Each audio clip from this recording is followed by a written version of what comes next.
আজকে সকালে তোমাদের দাদা বাজার থেকে চিংড়ি মাছ এনেছিল, আর বাড়িতে ছিল অল্পখানি একটু ইঁচড়। তাই ভেবে নিলাম আজকে দুপুরে রান্না করব ইঁচড় চিংড়ি। ইঁচড়টাকে ভালোভাবে নুন হলুদ মাখিয়ে অল্পখানি জল দিয়ে কুকারের মধ্যে একটা সিটি দিয়ে সেদ্ধ করে রেখে দিয়েছি। এরপর ভেজে নিলাম চিংড়ি মাছগুলো ভাজার পর কড়াইয়ের মধ্যে দিয়ে দিলাম সর্ষের তেল, অল্প পাঁচফোড়ন, একটুখানি হিং, দিলাম 4 থেকে 5টি কারি পাতা আর পেঁয়াজ কুচি দেওয়া, দিলাম চেরা কাঁচা লঙ্কা, টমেটো কুচি, তারপর দিয়ে দিলাম আদা রসুন বাটা, গুঁড়ো মশলা। এটাকে ভালোভাবে আমি মিক্স করে নিলাম।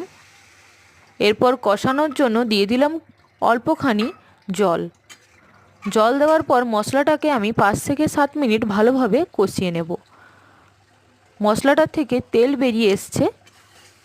এরপর দিয়ে দেবো অল্পখানি চিনি দেওয়ার পর আগে থেকে সেদ্ধ করে রাখা যে আলুগুলো ছিল এর মধ্যে দিয়ে দিলাম।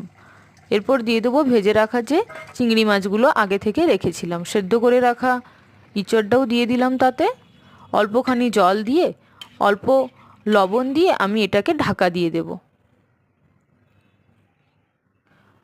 নামানোর আগে অল্প গরম মশলা এবং কিছুটা পরিমাণ ধনেপাতা দিয়ে নামিয়ে দিলাম।